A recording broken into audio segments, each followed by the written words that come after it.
This is the Thrive Podcast with Shiloh Missionary Baptist Church. And now, Pastor Fred Jeff Smith. Welcome to another edition of the Thrive Podcast with the Shiloh Missionary Baptist Church. I'm Fred Jeff Smith, pastor of Shiloh. I'm very happy that you took the time to either view and or listen to this week's podcast. And I'm delighted to have back as my guest, and this is the second time that I've had a returning guest. The first was Pastor Dale Flowers, and now I have Reverend Demetria Lavelle Jones Smith, Shiloh's Minister of Christian Education, and my bride. Demetria, thank you for taking the time to share with us in the Thrive Podcast today. We are glad to be here. Summer camp, vacation Bible school, summer discipleship training. There's a lot that's been going on in Shiloh this summer with regard to Christian education. Tell us more about the summer that we have had here at Shiloh.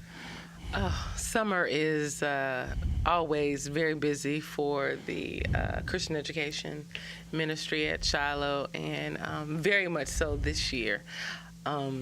Summer camp has been going wonderful. I mean, just it's wonderful. The number of kids we have this year. We merged another camp. One of our members, Ida Holmes, ran a camp for many years associated with a school, and she wanted to fold in with us this year. So we have had as many as, I believe it's 160 kids registered, if not more, and so we brought in teachers that came from that camp and then new people who found us who weren't involved with Shiloh's camp or with Ms. Holmes' camp. And so this year has just been wonderful. It's been very busy around here. We have babies everywhere, but that's a good thing because we have the space for it, and we have enthusiastic teachers. And so in the morning, we look at our academic subjects. So about 8:15-ish, no later than 8:30, we have our morning devotions, and they rotate through each class. So we are pre-K through middle school. So we have 19 pre-K students who are going to be pre-K in the fall, about 4. We have 21 to 22 kindergartners, rising kindergartners. We have about 17 or 18 first graders, and then I can't remember all the numbers as we go up, but all the way through 2nd, 3rd, 4th, 5th, and then our middle school group has their own component where they stay pretty much self-contained to themselves, and it's just been wonderful to see the kids grow. So in the morning, primarily after we have our devotion and the classes rotate through, weekly through the devotion. We're 10 weeks, and so each class has had an opportunity to lead devotion at least one week. And we do, they sing songs, they have little scripture readings, sometimes they do interactive dancing, just a lot of different things. But we have the morning devotion, and then we go over character ed, a word for the day, character word for the day, and make our announcements. And so once we're done with the devotional period of the morning, then the kids go off to class. And our pre-K kindergartners in first grade are self-contained. They don't rotate really at all. And then, so we have a teacher we have pre-K, and then we had to split up kindergarten because it got too big. So we had K1, K2, and then first grade, 2nd, 3rd, 4th, all the way up to middle school. And it's been a good summer. The kids are learning a lot, but at the same time, our goal is to help them retain as much information as possible. We also were very lucky this year that our pre-K through 3rd graders were able to be in a special program with volunteers in the public schools VIPS program. They wrote a grant to do a summer reading challenge and to help prevent summer reading loss. Studies say that as much as 2.7 months of instruction is lost over the summer. So that's a lot of So over a 3-month period of time, you lose 2.7 months. Almost 3 months of instruction. It's interesting you bring that learning. up because Dr. Esram Petrie was here last week, who is the new principal of McKinley High School.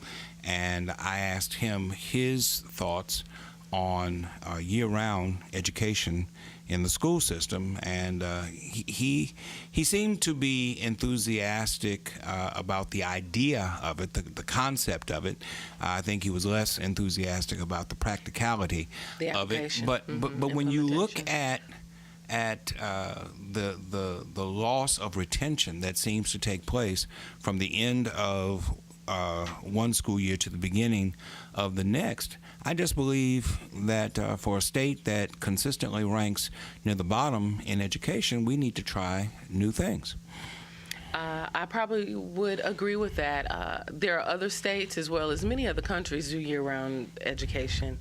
And what they do is you have 4 quarters and you have a break in between. So you might do a week and a half in between. So you still get, if you add it all up and then add your holidays in there, you're getting quite a bit of time off to because refresh. Kids go back to school the first week in August, correct? Yeah, August 9th, pretty much in EBR. They go back to school on August 9th.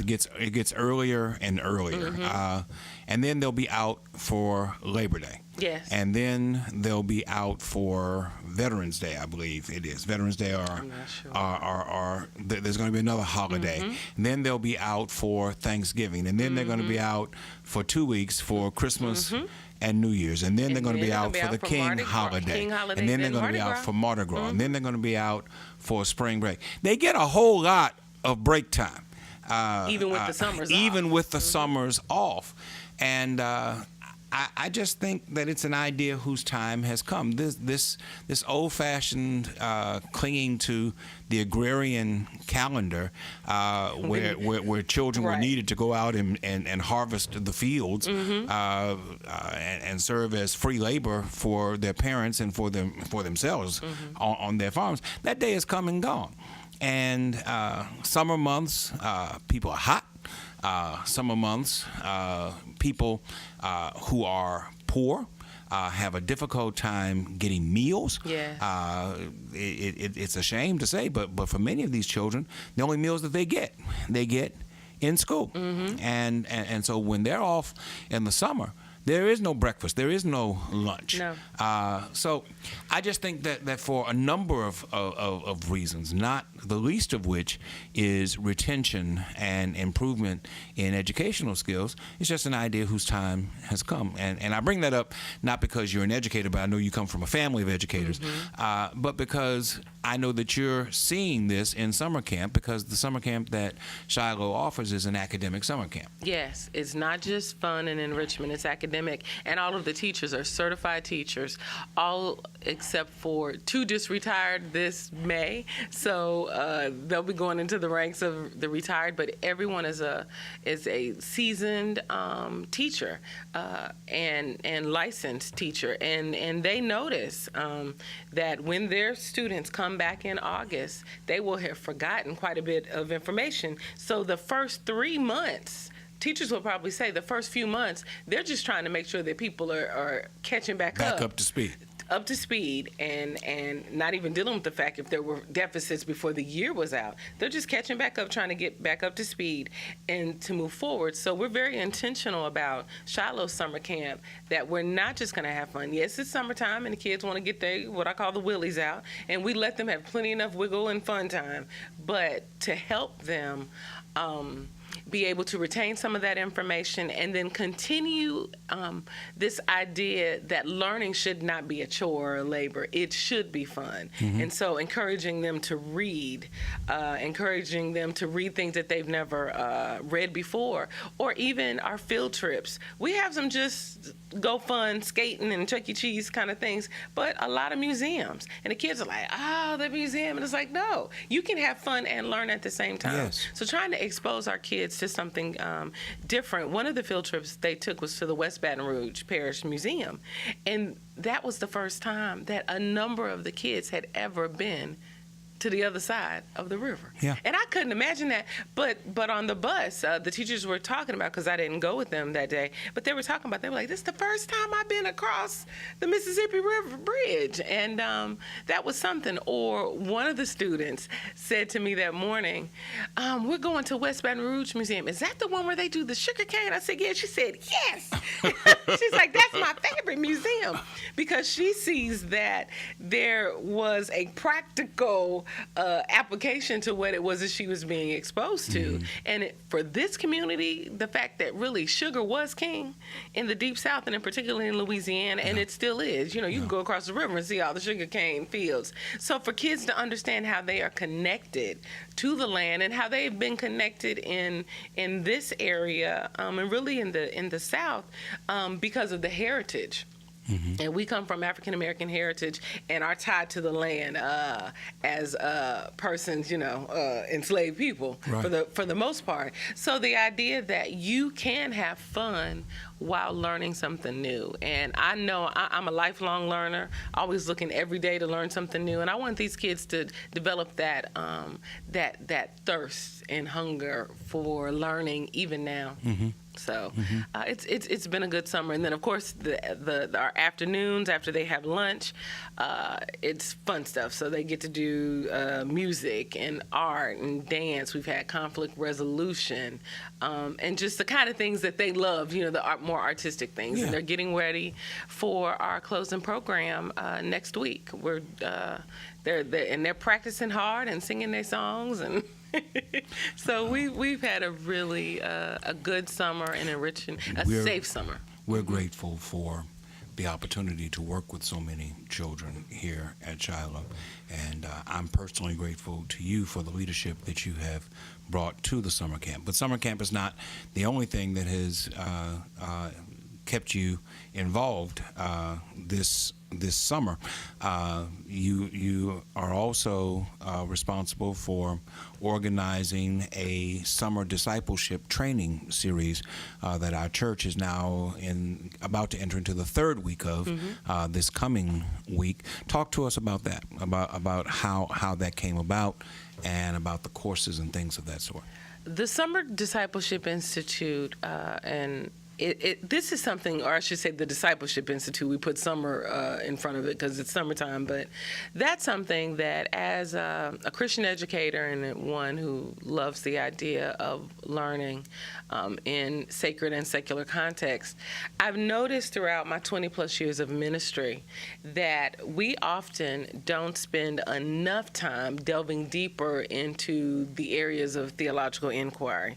So we have our strong Sunday school program here, but Sunday school is, of course, the uniform Sunday school lesson. You rotate through a certain amount of lessons and themes and scriptures pretty much on a rotational basis, 6-7 years, and you never get to delve into some other issues or some other subject areas. Right. So we tried this once before, about a year and a half, 2 years ago, and we put it on a Sunday morning during the Sunday school period, and we offered alternative classes, 3 or 4 additional classes. And people wanted to go, but they didn't want to leave their Sunday school class. Right. And the compressed time of the Sunday school hour is only, and it's not even an hour, it's 45 minutes. Right. So just through my own studies and having worked in 2 seminaries and looking at theological curriculum, I knew that that information is beneficial for the local church, but to have to figure out how do we do it. And so the Discipleship Institute is a model that we're looking at having short-term classes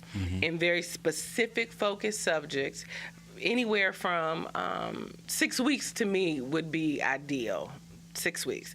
We did 4 weeks for the summer because it's the summer, and we know that a lot of people are vacationing and going about doing different things. And so trying to find a way to give people access to the subject matter and the more in-depth areas of theological inquiry, but not to have a long-term commitment. So, for example, we're teaching this summer a class, How We Got the Bible. Introduction to the Old Testament, basically the history of the Old Testament. And we're doing it in a part 1, and the next time we teach it, we'll do part 2 will be history of the canonization of the New Testament. But just introducing people to how we got our Bible. Right. It didn't fall out of the sky. Yeah. Hallelujah, with the music, playing and the light glowing. It didn't come down like that. In fact, for some people, it's probably unnerving to realize how political the process was that resulted in the canonization of Scripture. True with the Old Testament, but even more true with the New Testament. Those people who believe that the Bible fell out of the sky in the King James Version. In the King James Version, that's very important. Are often shaken Surprised. by the reality that it took 3.5 centuries and several ecumenical councils before there was a fixed canon of the New Testament. So, and sometimes when I was in seminary back in the early 80s, we were advised to steer clear of that kind of conversation in the church for fear that it would so shake people that it would cause them to have crises of faith. I'm glad to see that we have taken a different approach. There should never be any fear in dealing with the truth.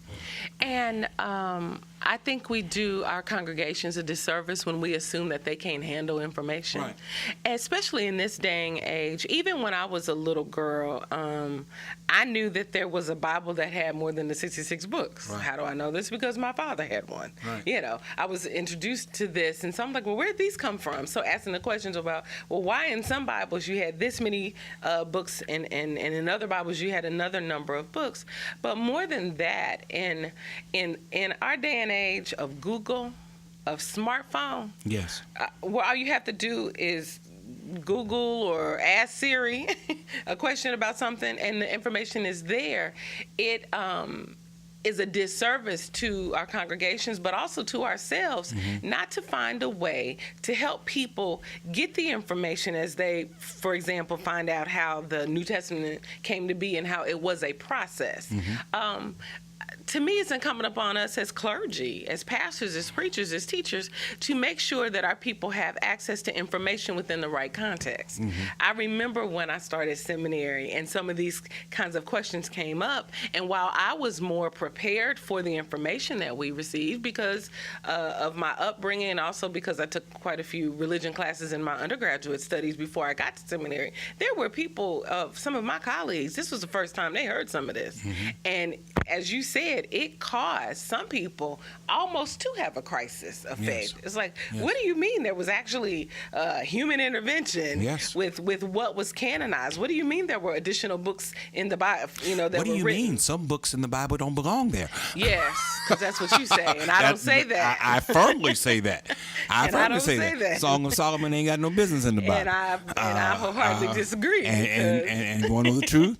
Jude ain't got no business in the Bible either. What else? Jude and Song of Solomon. Anything else you think shouldn't be in there? I got questions about Ruth and Esther. I'm starting to try to work my way around on those, but I'm firmly convinced that Song of Solomon is not a song to the Lord. It's a song to a woman.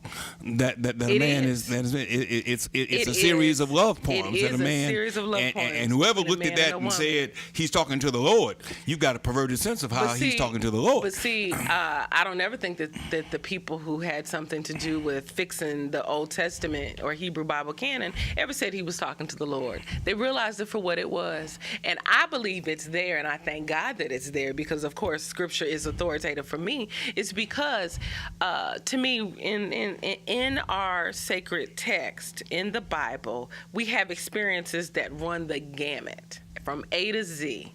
And if we go back to the idea that in the beginning, when God created, God made humankind and shaped them in the divine image and said that it was good, indeed, it was beautiful, it was very good, then why would not the interaction between man and woman not be good and beautiful as well? I'm not saying in the that right the interaction context. between man and woman is not good. And between two people. But it is not directed toward God.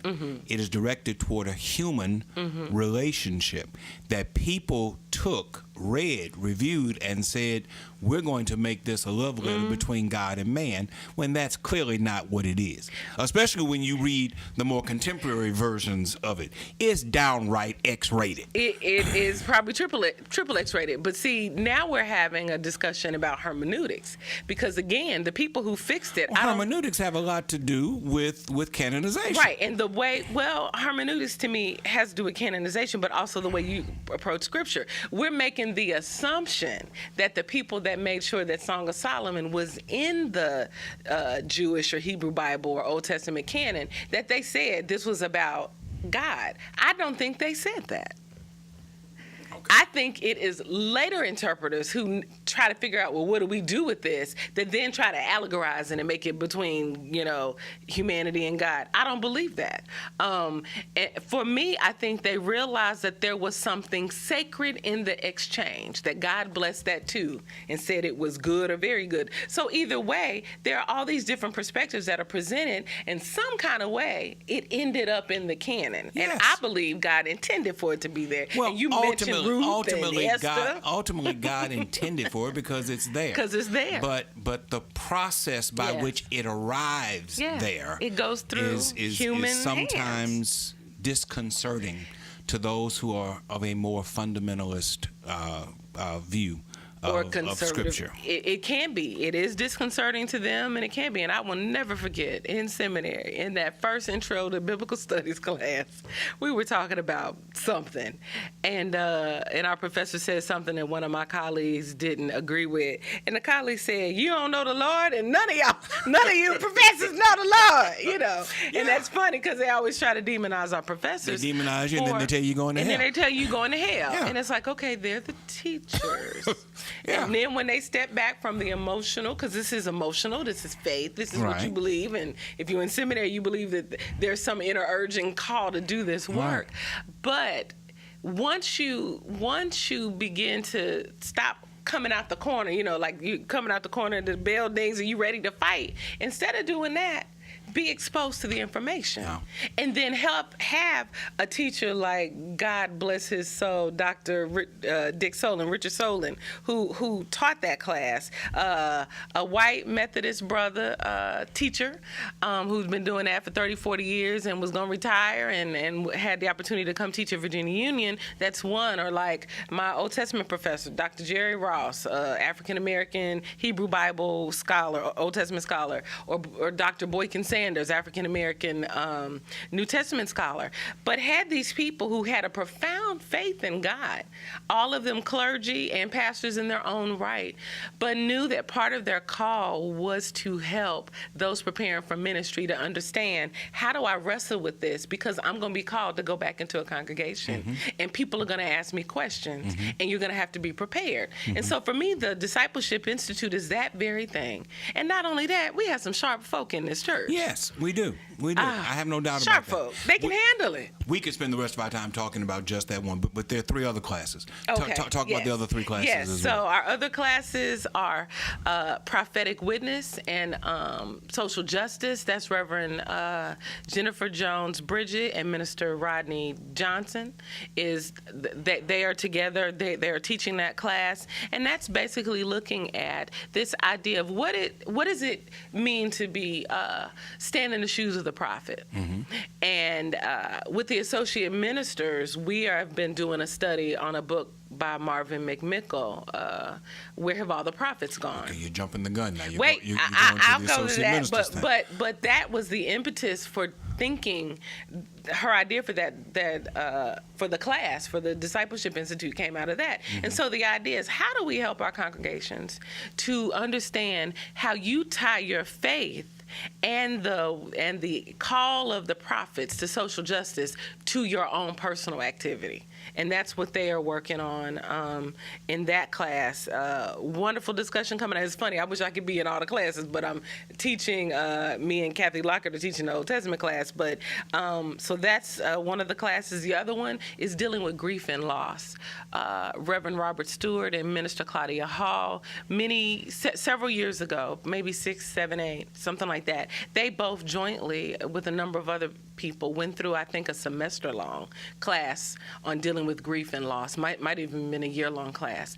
And when I let folks know that we were doing the Discipleship Institute, he said, I would like to do that. And they're really just breaking down, what does it mean to grieve? How do you deal with loss, whether it be the loss of a loved one, a loss of a parent or a child or a family member, the loss of a marriage.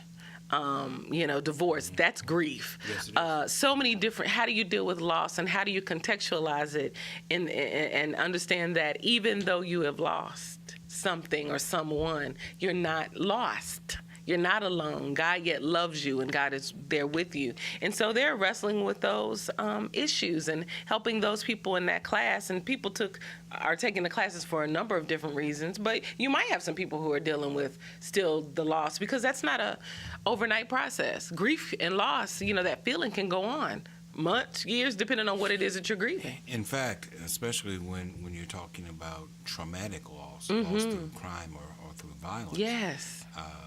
It can go on throughout the rest of your life. Yes. If you don't get proper training for it.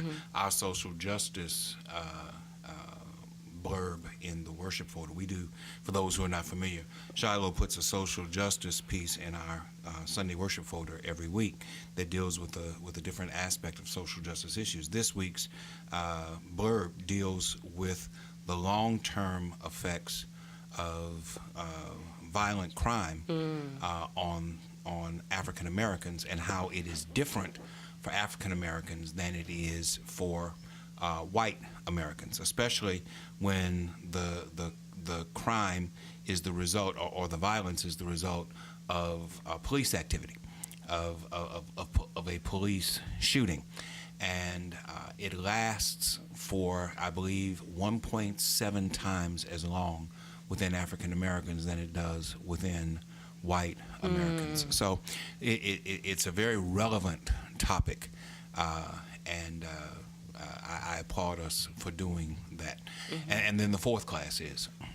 Wow, Witnessing Outside the Walls. And this is a class that looks at evangelism, and how evangelism is the whole idea that we get outside of the walls of the church. Right. That the church goes outside the building. Right. And that the church is the church. And so Minister Patsy Wilkerson and Minister Philip Broussard are leading that class together and dealing with how do you one-on-one evangelize to someone, and then how do you think about evangelism as not just the assignment of the preacher or the evangelism minister, but of all of us who are called Christians, if we are called by Christ's name. And so they are looking at clear strategies on how to teach people how to witness, where to witness, which is everywhere, obviously. And then they're looking at strategies, and out of that, hopefully will come some things that as a church we can do together. So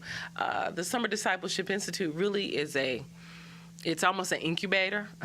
Even as we're teaching, I was teaching last night and the night before last, and we're saying, okay, if you like this, let us know. Is the information helpful to you? And we're doing the feedback loop the whole time. And at the end, we're going to do a survey, because we want to do it again. Right. And we're trying to poll the congregation to see what are other things that you want to learn, but also what are the things that, from a discipleship equipping standpoint, that we need to help you with so that you can be a more effective disciple, and that we can go out and minister to the sick and reach the lost. And so out of the evangelism class, we're expecting some practical things to come out of Reverend Jones's class, out of the prophetic witness class. We're expecting very practical things to come out that will help people. How do we impact social change? And how are we the impetus for social change? Right. And how does that grow out of our understanding of the prophets, and even some of the things we've been involved with as pastor and Minister of Christian Education, and some of the issues that are going on in our Wide and Baton Rouge community, even with the issue that came up with the 4 Metro council persons, and what's going on with the seat vacated by the untimely passing of Mr. Omarosa.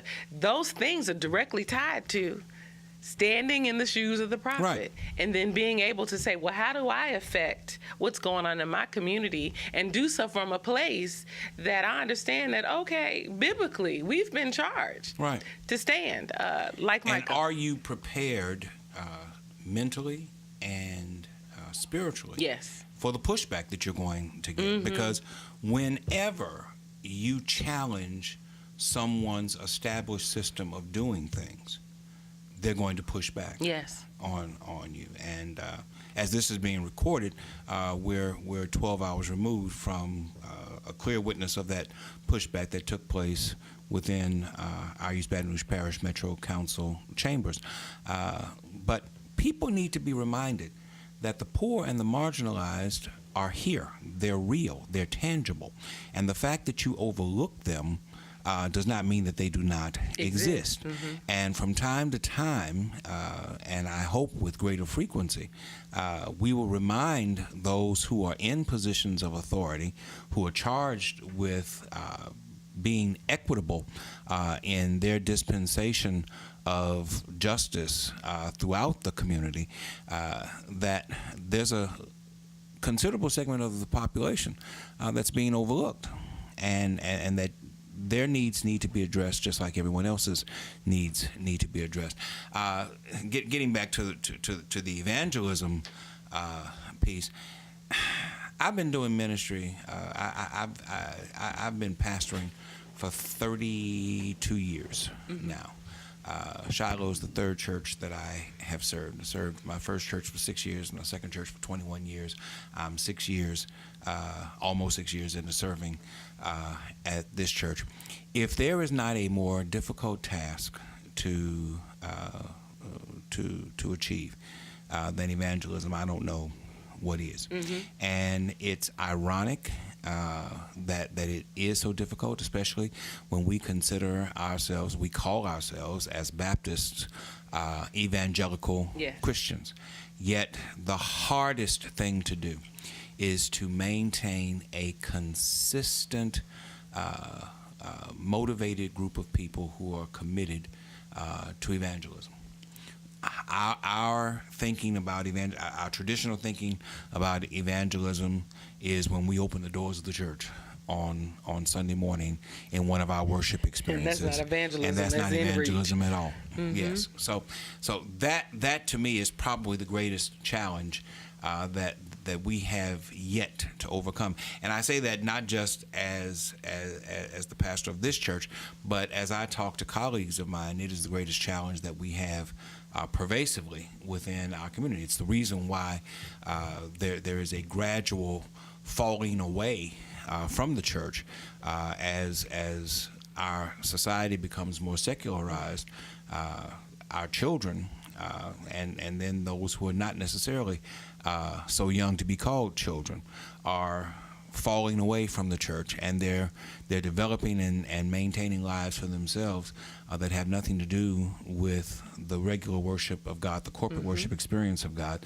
And in addition to those who fall away altogether, you have the group that call themselves spiritual. I don't go to church, but I have a personal relationship with God, and I'm spiritual, and I don't need to be a part of a congregation in order to worship the Lord. So it is an ongoing challenge that we have to get a hold of and see how we can stem the tide of what's been taking place. It is an ongoing challenge, but I think the church needs to think about it differently. I believe the most effective evangelism may not necessarily come from major events outside street ministry. There's a place for street ministry, and there are those who are passionate about it because that's what God called them to, and I agree with that wholeheartedly. But my thing, relational evangelism, when you look at the Gospels in particularly and see how people came to Jesus, how he interacted with them, and then what made them become believers in him and his mission and his ministry, it's that it's the way he related to them. Mm-hmm. It was relational. And yes, we have the stories where he sat on the hill in the mountain and he preached and taught and preached.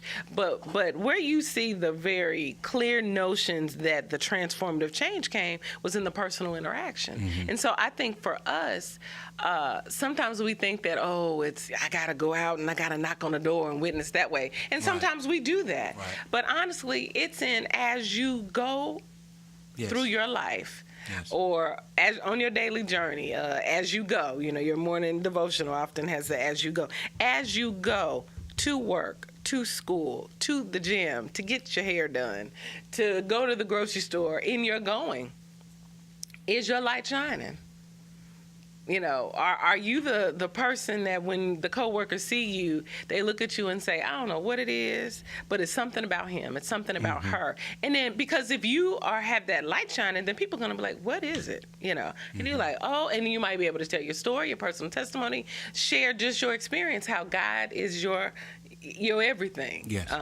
And I think we just kind of sometimes need to rethink that. So if more of us were comfortable with relational evangelism, just telling your story when the opportunity comes up, inviting people to church, and then on the other hand, we do the larger events, things like we do our Easter egg hunts, you know, instead of it just being for Shiloh folks, maybe that needs to be an opportunity where we actually get out and knock on doors at that point and say, hey, we're having this and it's a community event and you live around this area, come. Just come have fun. We're not going to browbeat you. We're not going to come have fun. And the environment will be something that kids will love, families will love. And they'll say, I want to be a part of them because they do fun stuff. They love on each other. They nice. They kind, you know. Or we do the same thing around the Halloween time with our Fall Fest. Those type of options. But you do all of it. Right. You just don't do one thing. And I think as people become more comfortable with the idea of relational evangelism, then more will come because they're waiting. The lost are waiting out there. The people that are needing to see the love of God, and they see it in us. So that's a relational thing. You know, that's why our theology is incarnational. We believe that God so loved that God took off divinity and came and was incarnated with flesh and dwelt among us. Yes. It says that in John. So that is all about relationships. So evangelism is all about relationships. So I know that in that class, that's what they're getting at, and they're giving people tools to be comfortable with relational evangelism. And then once you have the relational evangelism, then how do you build evangelism teams? How do you build people who are then checking on people consistently and constantly? Okay, you came and visited us, you know. The idea of throwing out, thinking about our Thrive thing, the extravagant welcome, so that people, when they come in through the doors on a Sunday morning or on a Wednesday or for any event that we have, they feel the welcome of Shiloh, that we want you to be here and we ready to accept you when you come. And so that's all part of evangelism. So 4 great classes, and you know, my thing is trying to stuff all the information in our short amount of time. So the next go round, we may have to look at 6 weeks because 4 weeks is just not enough. Even I had people on Wednesday saying, okay, and maybe we could think doing an hour and a half instead of an hour. I said, oh, you speaking my language. So looking at how we can have the time. I have been observing how successful it has been. As you said, our first incarnation of this was with the alternative Sunday school. And while the courses were interesting, people, as you say, were fixed in their Sunday school classes, and you did not get the kind of support that you thought you could get. Having it on Wednesday nights for a specified period of time where people know it's just 4 weeks, or it's just 5 weeks, or it's just 6 weeks, I think has been helpful.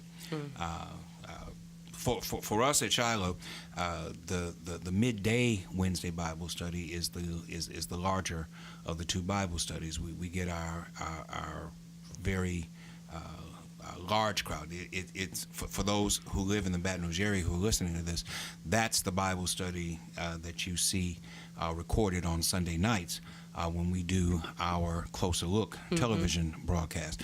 The Wednesday evening Bible study is a far more intimate. That's a nice way of saying small. It's a far more small group of people who come. But that group has been doubled or perhaps even tripled as a result of this discipleship series, which leads me to start thinking in terms of how we can do this on a more regular basis and keep that enthusiasm while we have it. So I've been very pleased with what we have been able to see happen over the past couple of weeks, and there's still 2 more weeks of this. If you're in the Baton Rouge area, we'd certainly love to have you come and share with us on Wednesday evenings at 6:30 for this discipleship training series. In addition to that, you're also involved in the training of our associate ministers. Shiloh has a large number of associates here, and you have begun a training series for the associate ministers. Talk a little bit about that too. Our School for Prophets. That's what I call it. And that comes out of the title, out of my own personal experience when I was first acknowledging the call to ministry at Metropolitan Baptist Church in Washington, D.C., and we were the School for Prophets. But for me, it also comes out of the context of, again, standing in the shoes of the prophets and the Old Testament or Hebrew Bible idea of the School of Prophets. So we gather once a month and we review a book. Right now we're reading McMickle's Where Did All the Prophets Go? Or Where Have All the Prophets Gone? And it's an intense study. So it gives us an opportunity, first of all, for fellowship.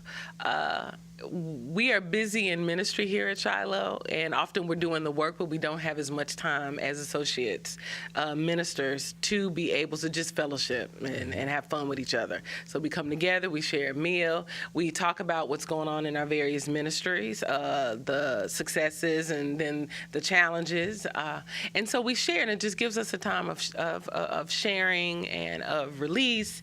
And it's, it's within the context of those who are in ministry. Because, as you well know, people don't fully understand, I think, what ministers deal with and what they go through and the expectations that are put on them, as well as just the nature of it. It never turns off. Ministry is 24/7. Yes, it is. And so it's helpful to have an opportunity for us to get together. But on top of that, I believe that ministers ought always, if you say you're called by God to this work, you ought always be preparing yourself to be ready when God calls you into something else.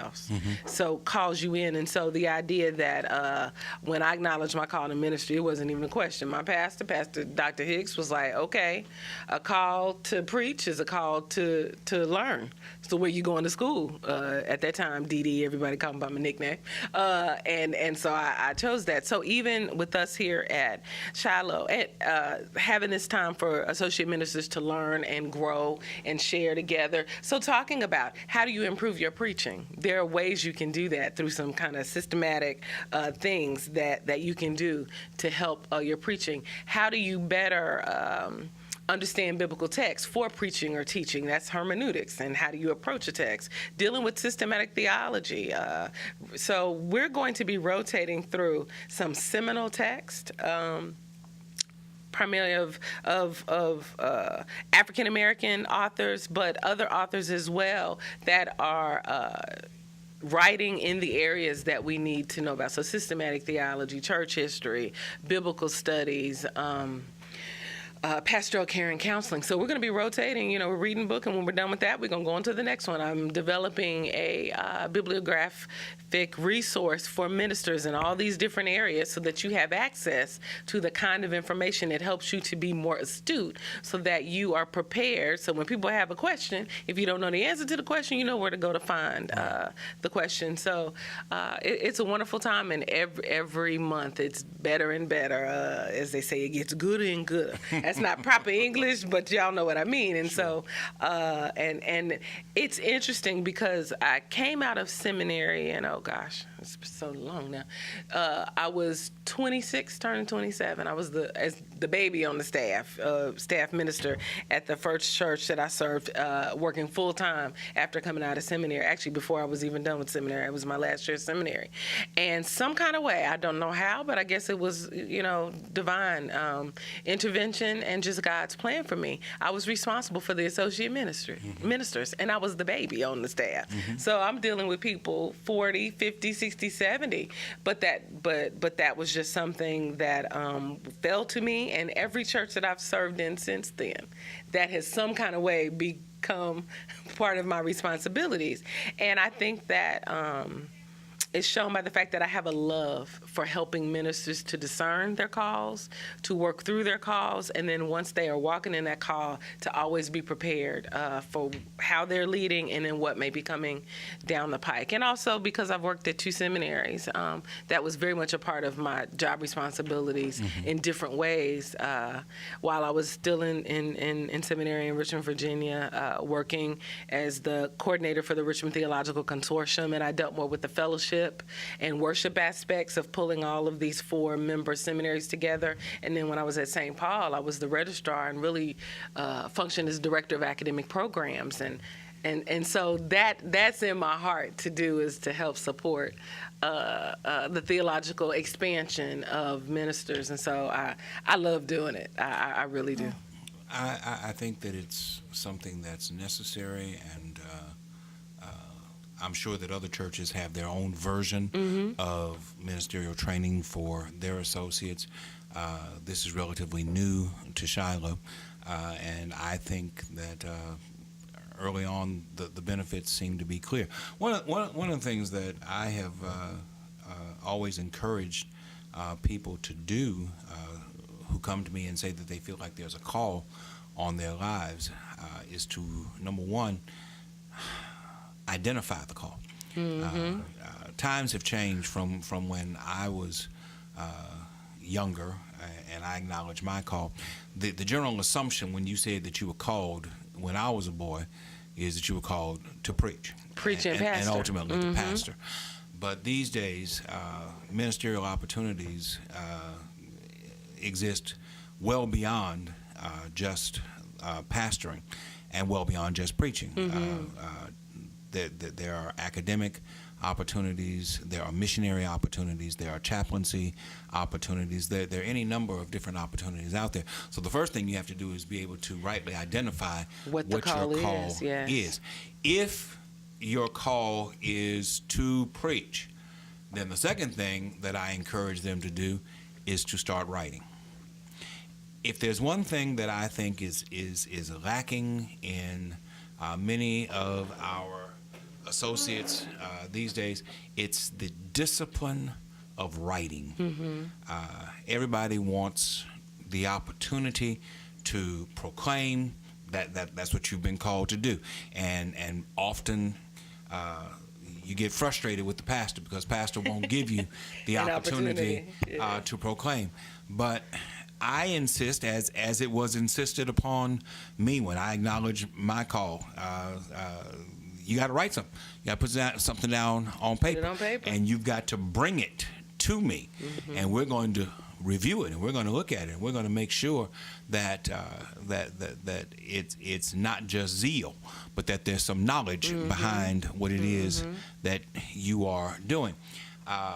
And so I encourage our associates, in addition to the work that you're doing in the training sessions, I encourage our associates to write at least one sermon a week, all the time. So I don't know. And you know I'm laughing. Well, yes, takes a lot of time. But they need to know how much time it takes. Yes. They need to know what goes. The average person who comes to worship on Sunday morning and listens to a 20-minute message, because I don't preach much more than 20 minutes. I tell people all the time, if I preach 25 minutes, I'm mad about something. I'm a 17 to 22-minute preacher.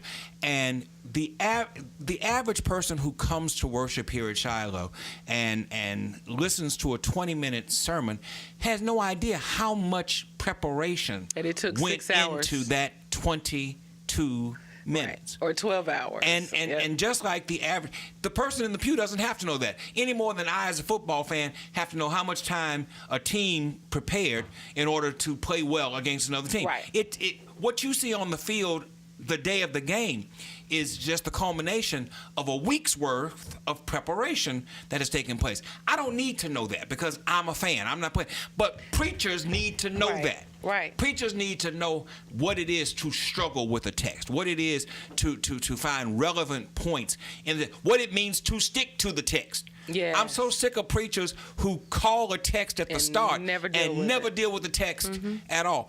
I think that it's a discipline that is lacking in many of our preachers today, sadly to acknowledge, is lacking in many of our pastors today.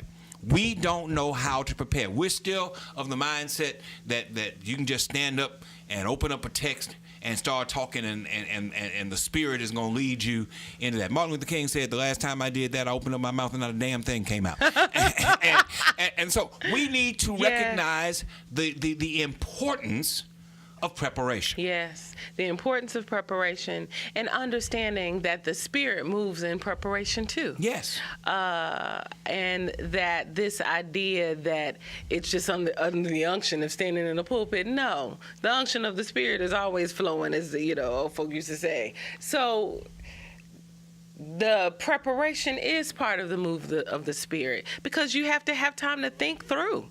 And sometimes you have to fight with the text. Yes. You know this, that, you go to something and you're trying to understand because you feel that the Spirit is leading you here and there's a relevant word for the people at the time. But sometimes you have to sit with it and walk away from it and pray and come back the next day or however long. Sometimes I've looked at a text. I can recall there was a text that I looked at for a year and never preached it. I kept on working on it. And finally, just one day when I went back to it through prayer, something clicked in and I saw it in a way that I didn't see before. Yeah. So it takes time, and people need to understand that there's something more than just standing up and opening your mouth. You're right. And so developing the skills of homiletics training, how do you work through a text? What questions do you ask of the text? What perspective are you looking at the text from? And how do you do that in a way, with a method that will then yield a sermon that is good for consumption? Right. So it's not easy, and it takes time, and so it is important to write. And I know you get on me all the time because you want me to be writing every week, writing a sermon. And I think if you are preaching every week, maybe it's easier because you have to. No, every week we should be wrestling and doing something with a text. When somebody tells me, Reverend so-and-so asked me to come and preach at his church, and I don't have anything to preach, I say, shame on you. You ought to have tablets. These days nobody uses a tablet. You ought to have a file on your computer that's just filled with sermons. Mm-hmm. It should not be something where you have to be overly tasked in order to do it. Nobody said you were called but you. Yes. You said that there's a call on my life. You said that the Lord set you apart to do this work. Then why are you too doggone lazy to go out there and prepare yourself and get into the discipline of preparing messages, the discipline of preparing Bible studies? Yes. Teaching is the same way. Yes, it is. It takes the same kind of discipline. It takes the same amount of intensity. And it usually takes, for me, a longer period of time because I teach far longer than I preach. A sermon is 20 minutes. A Bible study is an hour. Yes. And so it takes far more preparation for that. You said you were called to this work. Then if you're called to it, then be about the business of doing the work. Of doing the work, and also going where you need to go to get the training so that you can better do the work. And so, my thing is theological education. What I love about Shiloh is we have lay people who go out and find classes. The SBRI that Dr. Moss founded went to SBRI to get additional training. We have lay persons who have gone to New Orleans Baptist Theological Seminary. They haven't even professed the call to ministry, but yet they're going to get additional instruction to help them be better Sunday school teachers, things like that. So if that's the case, then if you said you call, you should never be hesitant about seeking further opportunity to expand your theological horizons. And, and it's never too late. I went to seminary. The youngest person in our seminary class was 21, had just come out of undergrad. She hadn't even turned 21 when we started the seminary class. I was 25 or 6 or something like that, 25. And the oldest person in my class were in their late 60s. Yeah. And people would say, at this age, you going to seminary? And she's like, well, yeah.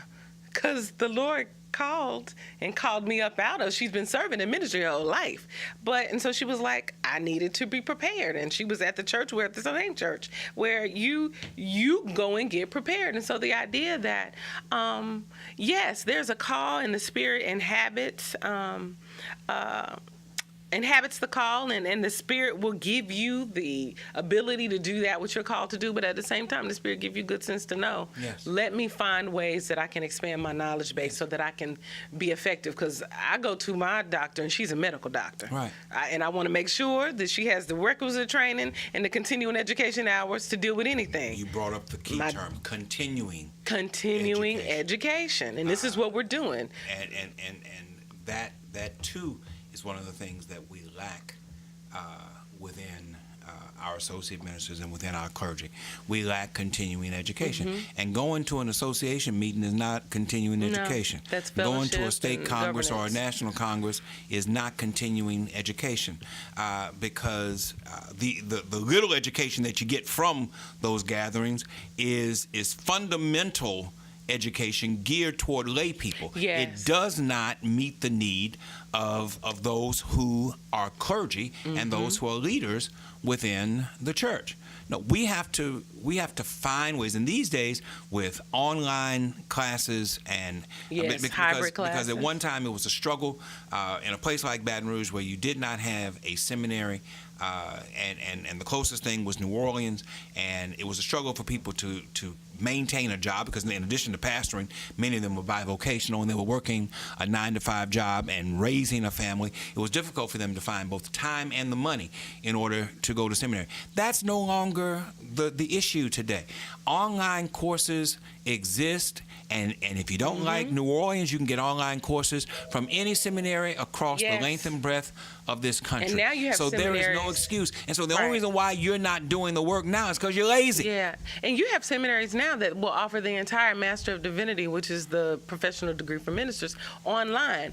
And while I wouldn't recommend only doing online, because you don't get the incarnational aspect of being in the room, but still, so there's no reason why you can't do something. Of course not.